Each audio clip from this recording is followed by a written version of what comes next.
नमस्कार। मैं रवीश कुमार। भारत में अब चुनाव सिर्फ मतदाता नहीं करते, सरकार भी करती है। वह तय करती है कि चुनाव कौन करवाएगा, कैसे करवाएगा और किसके कहने पर करवाएगा।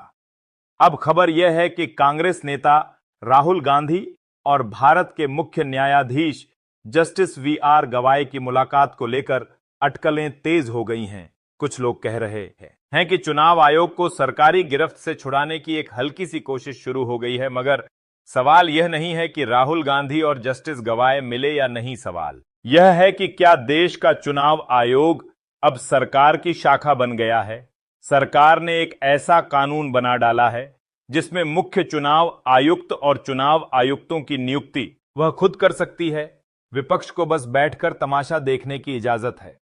राहुल गांधी ने इसी तमाशे पर ऐतराज जताया, कहा कि ज्ञानेश कुमार को चुनाव आयोग का मुखिया नहीं बनाया जाना चाहिए क्योंकि वह पहले अमित शाह के साथ सरकार में नौकरशाह थे। लेकिन सत्ता के गलियारों में जब नीयत दबी हो और नियुक्तियां चुपचाप तय हो रही हो तो आवाजों का शोर भी सिर्फ गूंज बनकर रह जाता है। अब सवाल उठ रहा है, क्या सुप्रीम कोर्ट उस कानून को रद्द करेगा जिसमें सरकार अपने ही अफसरों को चुनाव आयोग में बिठा रही है। हरियाणा और महाराष्ट्र में चुनावों की शुद्धता पर भी सवाल उठ रहे हैं। कहा जा रहा है कि फर्जी वोटर लिस्ट बनाई गई, मतदाता सूची में हेराफेरी की गई।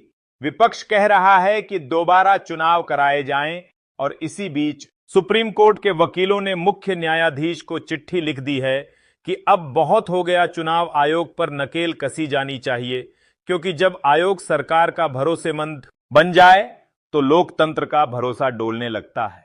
अब आप कहेंगे कि देश में सब कुछ ठीक है, चुनाव आयोग भी निष्पक्ष है, कानून भी संविधान के मुताबिक हैं और न्यायपालिका भी देख रही है। लेकिन जरा यहां पर देखिए, सुप्रीम कोर्ट के कुछ वरिष्ठ वकीलों ने देश के मुख्य न्यायाधीश जस्टिस वी.आर. गवई को एक चिट्ठी लिखी है। इस चिट्ठी में चुनाव आयोग की उस मनमानी पर सवाल उठाया गया है जो अब एक सार्वजनिक रहस्य बन चुकी है। वकीलों ने साफ कहा है, अब बहुत हो गया, आयोग को जवाबदेह बनाना जरूरी है। और सबसे दिलचस्प बात यह है कि अब खुद देश के मुख्य न्यायाधीश भी कुछ कह रहे हैं। जस्टिस गवई ने साफ शब्दों में कहा है, मनमानी किसी की नहीं चलेगी। मतलब यह मत समझिए कि सत्ता में बैठकर आप संविधान को जेब में डाल लेंगे और लोकतंत्र को, अपनी असामिकतंत्र को सुविधा से चलाएंगे। देश संविधान से चलेगा, किसी के मूड और मन से नहीं। अब जरा जनसत्ता की रिपोर्ट देखिए।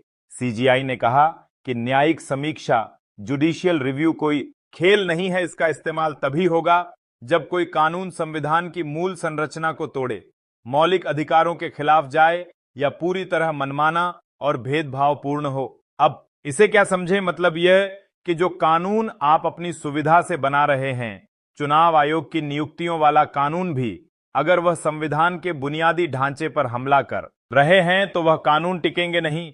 भले ही आप सत्ता में हो, सीजीआई साफ कह रहे हैं, कानून अगर भेदभावपूर्ण हैं, अगर उनमें मनमानी है तो वह इस देश में नहीं चल सकते। मतलब साफ है, अब देश सिर्फ सत्ता के इशारे पर नहीं, संविधान के सहारे चलेगा।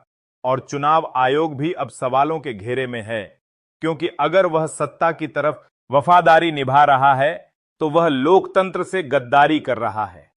जब कोई सरकार लोकतंत्र में विश्वास नहीं करती तो वह सबसे पहले संसद को चुप कराती है, फिर विपक्ष को सस्पेंड करती है और फिर कानून बना देती है अपने मतलब के।